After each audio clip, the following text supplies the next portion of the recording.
now we'll discuss this detection of the signals with unknown phase.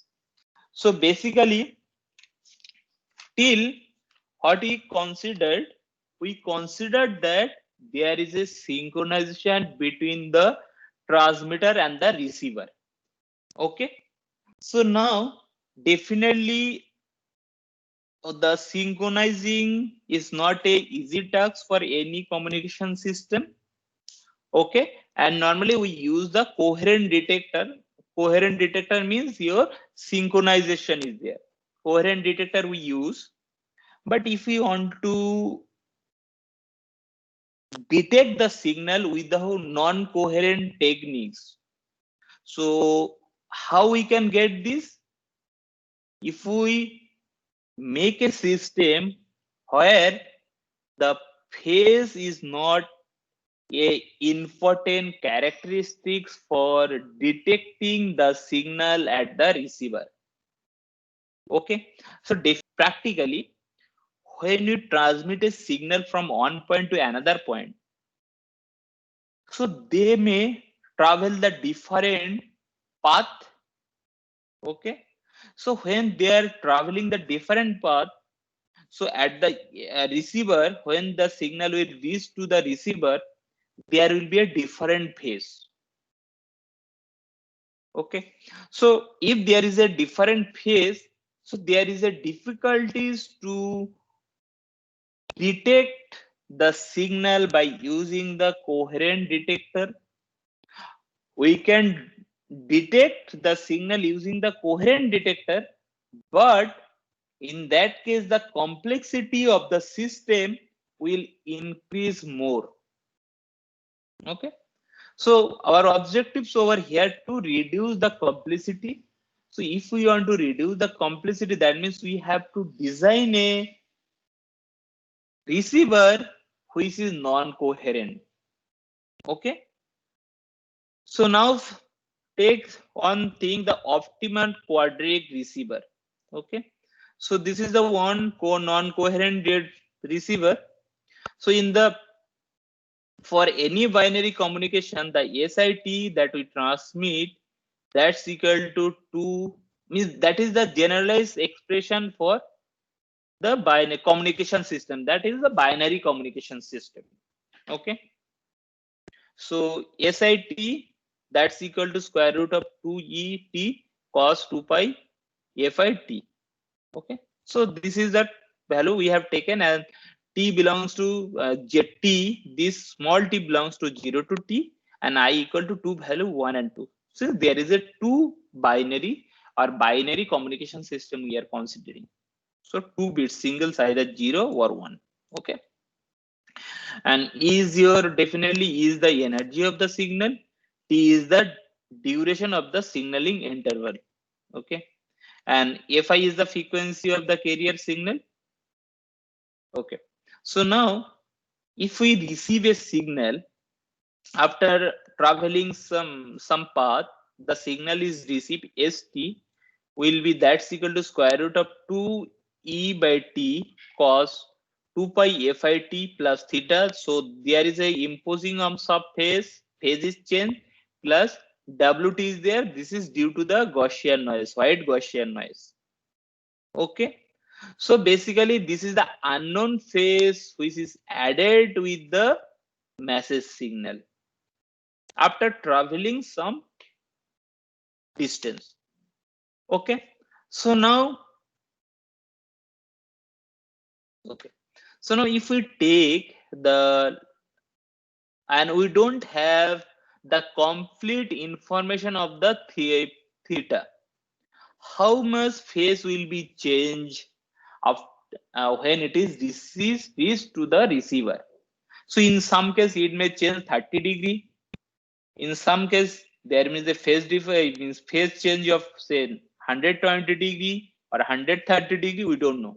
So that is the unknown parameter. So to lack of prior information about the theta, that means we can say there is a, we don't have any prior information what should be the value of theta.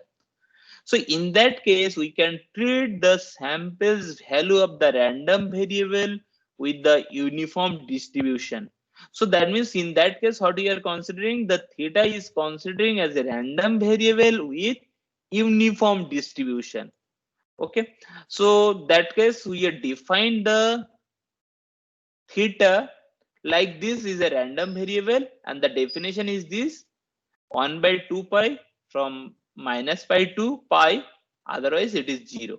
So that is the, we are defining the phase as a random variables, and it is follow the uniform distribution.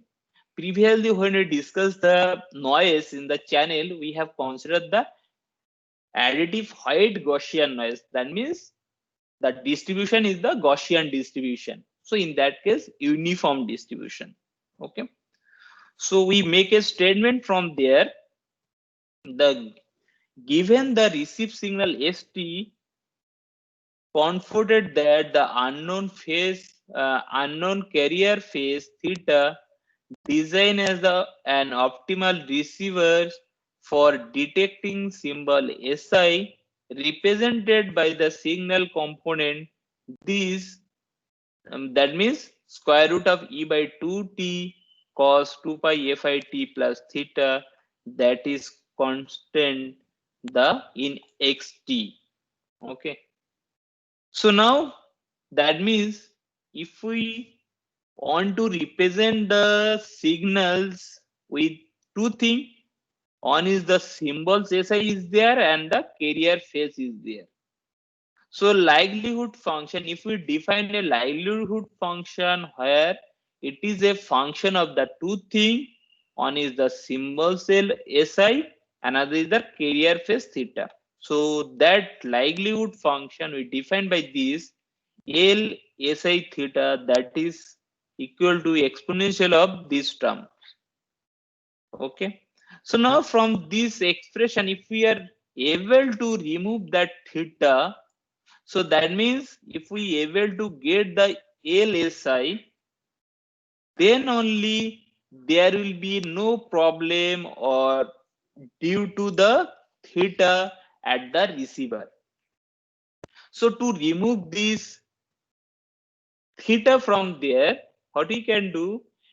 So basically, the remove the dependency of theta from there. This is achieved by integrating its overall possible value of theta. So that means whatever the value is there, if we get the integration over the possible value of this, all possible values, then we can overcome that, or we can remove the dependency of theta or phase. So that's why how we are getting achieving this value LSI, that's equal to minus infinity to minus pi to pi, because if we see the definition phi or phase, this is the definition of the phi, and it is with the range of minus pi to plus pi. So that's why we are doing the integration minus pi to plus pi, this value into the normal distribution or uniform distribution of that theta. Okay, so now if we put those value, we will get that expression. Okay, so from there I will jump something. Okay, so this term can be written like this.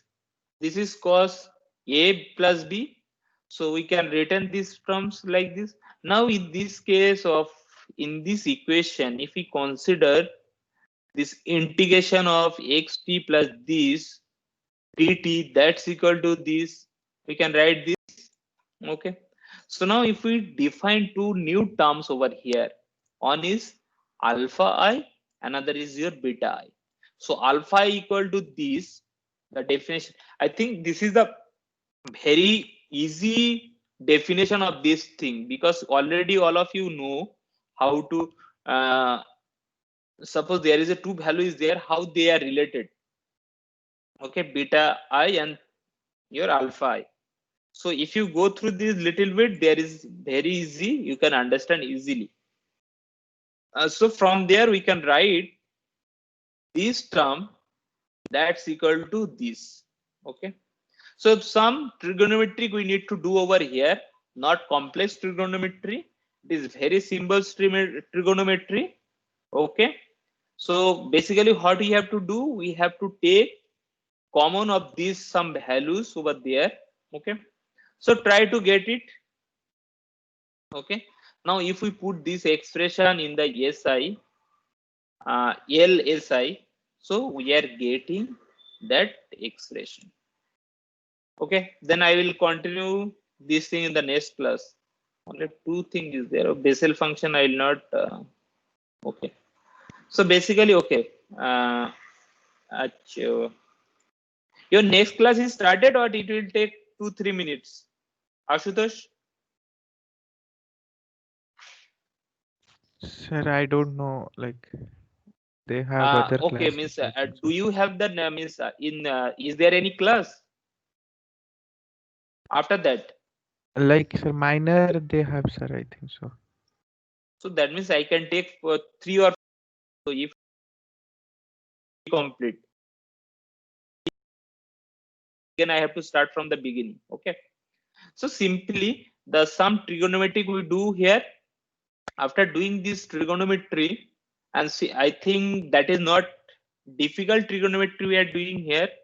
Okay, basically, if beta is equal to this, so cos beta terms we can calculate beta I, that's equal to s by x square plus y square, like this formula is there, na? These two terms. So basically, you can calculate this using this type of formula. Okay.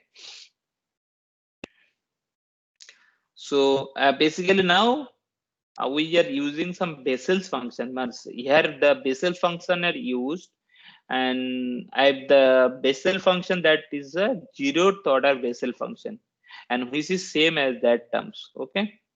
So we represent this is a zeroth order of the Bessel's function. This term is represented, and so we represent by this. Okay.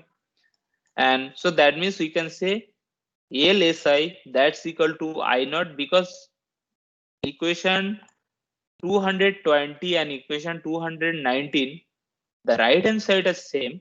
So that means we can say left hand side also same. That means LSI equal to I naught square root of En naught T into alpha I. Okay. So there is a two hypothesis is there.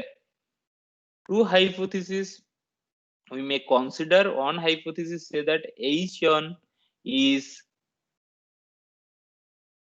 when there is a hypothesis H1, that case S1T is sent.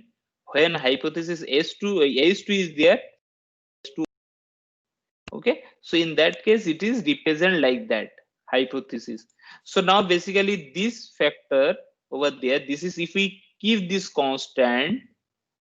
Okay, this term, if we keep this term constant, then in that case we can rewrite this hypothesis like that, where we are doing the squaring over there. Okay, so this is the basically known as the quadratic receiver. So this expression is known as the quadratic receiver. Okay, and it is also very uniformly most powerful.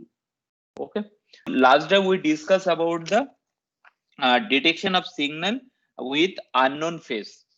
Okay, so that means we can say it is a non-coherent type of receiver. That means we don't have any knowledge of the or we do not synchronizing the signal at the receiver, because when there is a phase change, so in that case we cannot predict what should be the signal at the receiver.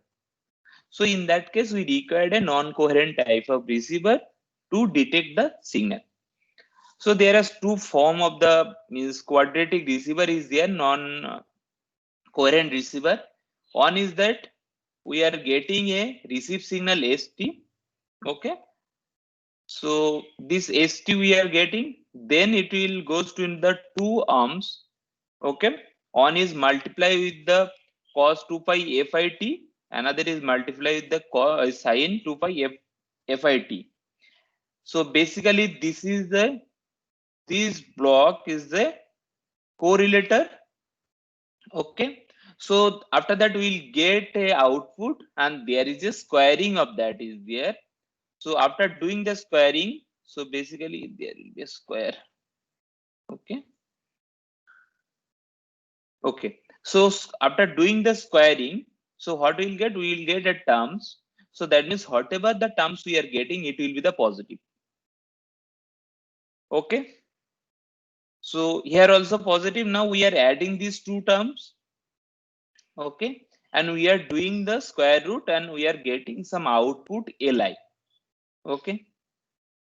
So now next another type of, and this is basically called the correlator receiver, means quadratic receiver using correlator. Okay, non-coherent receiver. First one. The second one is the non-coherent receiver with the match filter. So same thing is there almost. So first we have the input signal or receive signal ST, then it is going to 2 ohms. There is a match filter with the frequency of cos 2 pi FIT, and here is the match to sin 2 pi FIT. So after that we are doing the samples at t equal to t. Okay, and we are doing the squaring of that. Again we are adding and we are taking the square root and we are getting a output Li. Okay, so now what is the basic component of this match filter? That is a match filter match to this, and after that there is a envelope detector is there. Basically before this sample there is a envelope detector. So what will happen, whatever the signal will come, so depending on the envelope we can find out what is the amplitude of the signal at t equal to capital T. So if we know the envelope, then we can find out what is this. Suppose we have the envelope like this. So in this point we can find. So if you recall the envelope detector, in the envelope detector, phase is not matter for envelope detector. It will only detect the envelope. Whatever the shape of the envelope, it will detect. So there is a no problem regarding whatever the phase of the received signal. Okay. So that thing we had done, some mathematical expression is there. So we will not going into more details of that. It is that mess up. Okay. So already I told the non-coherent non-coherent mass filter. This one. Okay. So now in this figure, what is there? There is a supposed to basic function is there, phi not t, and t axis is there. So so in this figure, the output characteristics of a rectangle means RF wave, if given with the based on the two condition, when the phase shift equal to 0 and when the phase shift equal to 180 degree. Okay, and for the this is the output of a match filter. So now if you recall the just previous figure, we are doing the sample at t equal to t. So that means when you take a samples over there, so in this point the amplitude is maximum and it is the positive, since the phase shift equal to 0. If this is a point at t, so there is a no phase shift, and in this point at t equal to t, there is a 180 degree phase shift. Okay. So this now we'll discuss about the non-coherent orthogonal modulation techniques.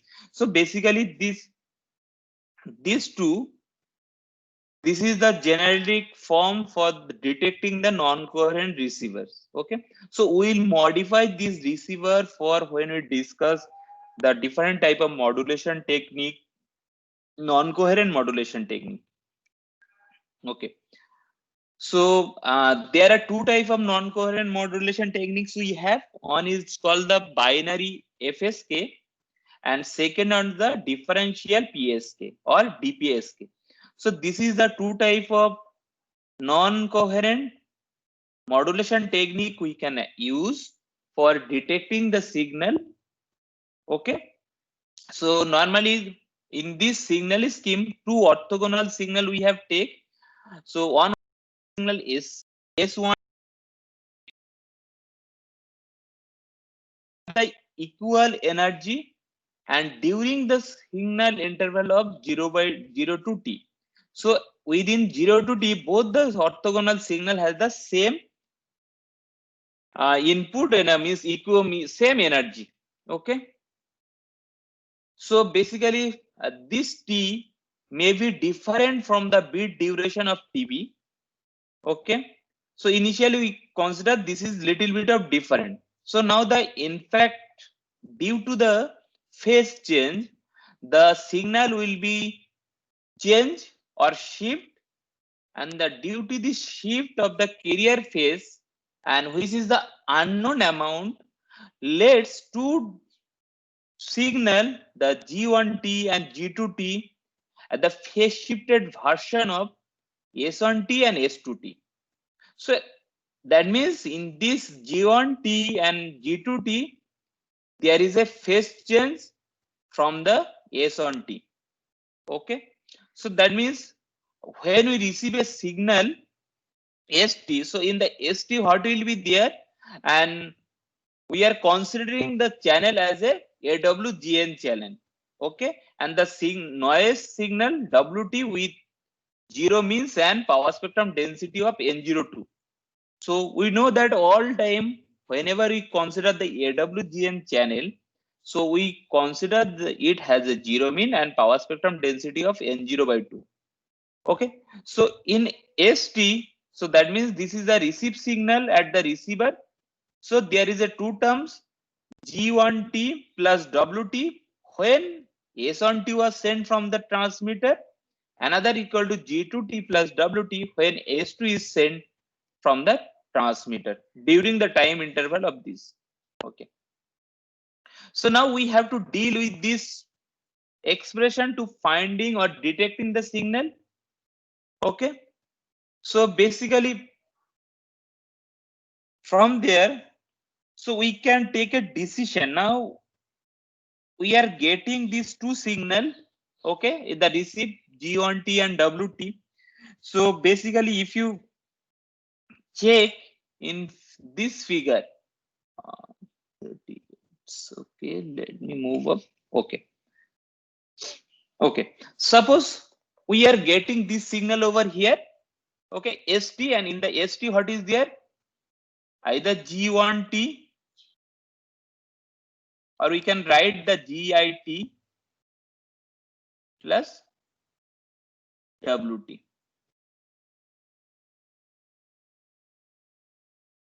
This is GI equal to either 1 or 2, depending on the your sending signal S1, S1T or S2T. Okay. So now this signal will receive over there. So now when we multiply with this cos 2 pi FIT, so that means there is a 2 arms, we will get 2 value, and now the amplitude. So basically in this amplitude, after doing everything over there, so there is a, we will get some value over there. Okay. Li. So now when you just consider the input value equal to G1T plus WT, and we are giving this input over there, we are getting some value. This is L1. Okay. So same, there is another subset of this value is there where we are giving the same inputs in the second term. Say there is another same configuration is there. So from there we'll get another value L2. Okay. So this is the two amplitude we'll get L1 and L2 depending on the signal. So now if the L1 is greater than L2, then it is indicating S1T was sent. Okay. And if L1 is L1 is less than L2, then it's indicate S2 T was sent. Is that clear? So that means whatever the signal we are receiving, we will send the signal through the set of this value. So from there we'll get one value of LR, and another we'll get another value of Li for two different set. Okay. So now depending on this value means we'll take the decision which signal was sent from the transmitter. Okay. So basically this on the upper one we call the in-phase component, and the lower one is called the quadrature. Basically this not the component. So when we consider suppose the L1, calculating the L1, this configuration is called the in-phase path, and when we calculating the L2, that is called the quadratic path. Quadrature path. Okay. So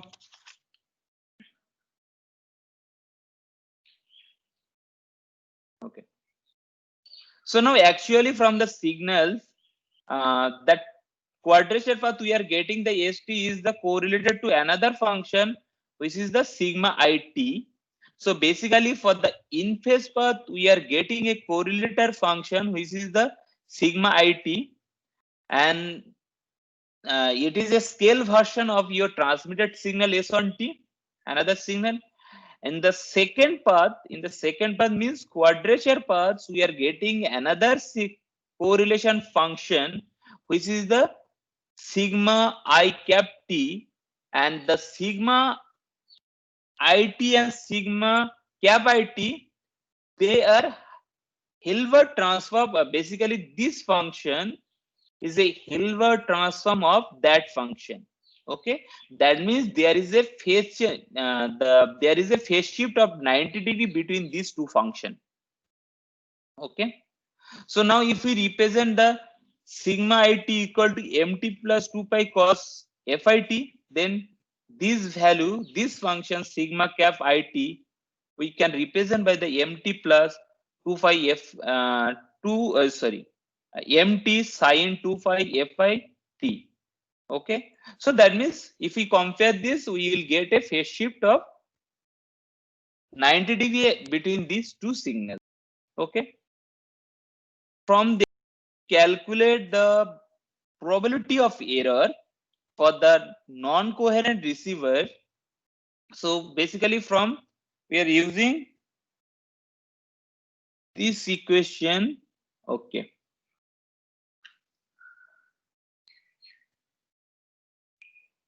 okay, so for this figure, suppose we have this figure. Now we are calculating the what is the probability of error for the non-coherent receivers. So we'll get that expression, which is the simplest expression. And so I suggest you to remember that expression for the non-coherent receiver, because I am not going to drive. If you want that, we can drive what is how we are getting that expression, because in the later on it is described by taking these examples, figures and numerical. Okay, so I will not do that. Just remember, for non-coherent receivers the probability of error, that is 1 by 2 exponential of minus e by 2 n naught. Okay, and if you recall the probability of error for coherent detector, most of the case you have, not most of the case, in all the cases you have seen the p is a function of q of something. That means q function. We calculate for the coherent detector, we calculate the value q of some value is there. Okay, that means for the coherent there is a q function involved in the probability of error, but in case of the non-coherent receiver, exponential term is involved for the calculating the probability of error. Okay, so I am not derivating the proof of this expression. Okay, you have to remember that expression, because whenever we will solve the numerical, we will direct use that formula for calculating the BER or probability of error. Okay, and second thing, and we will use find the error for binary non-coherent binary FSK or BPSK.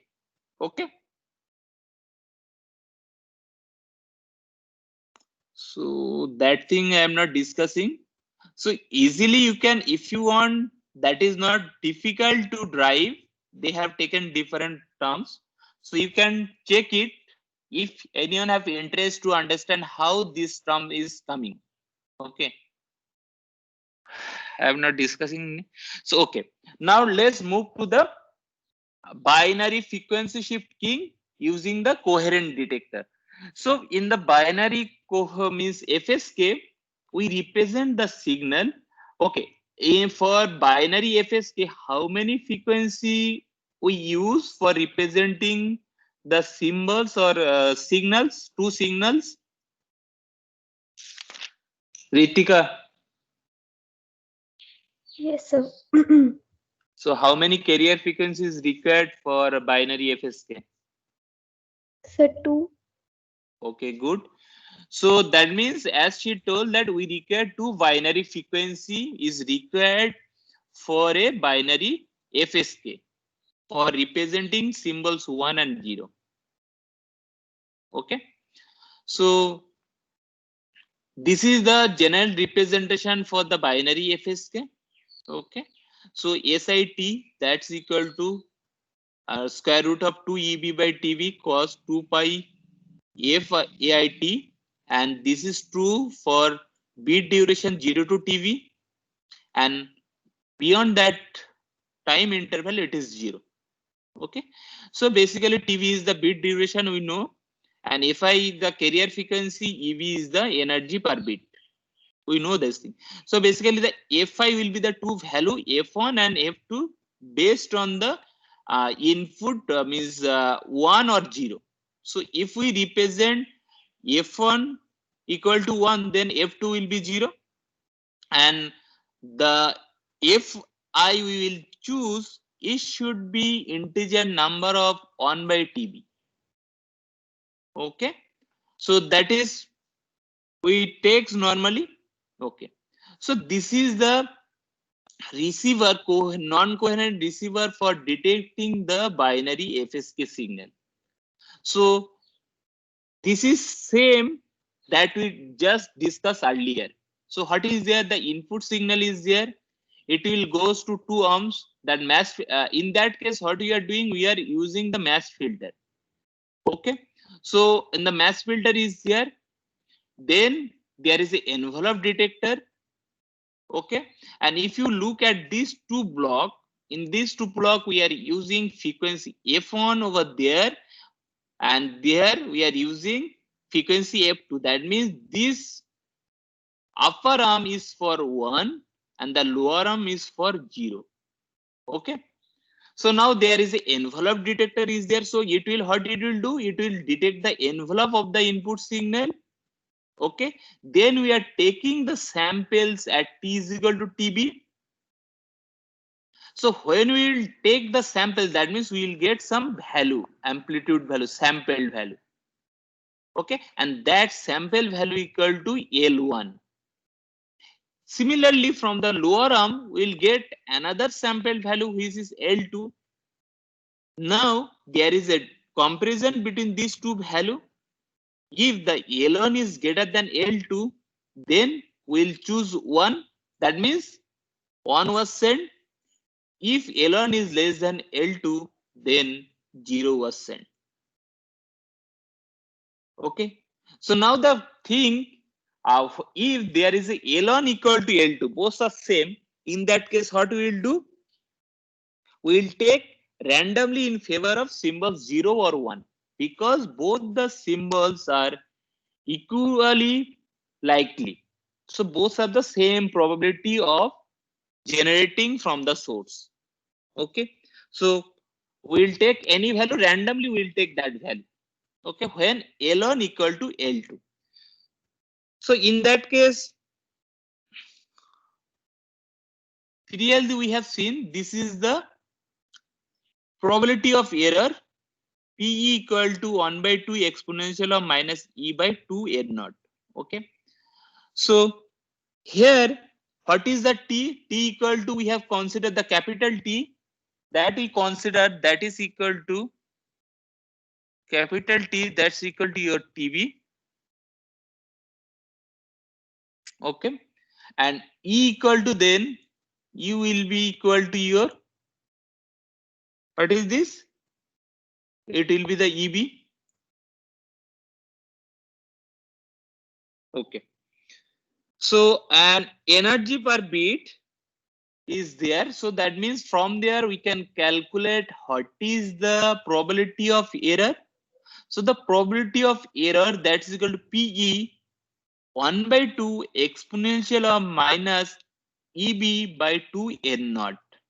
So this is the probability or of error for the non-coherent binary FSK.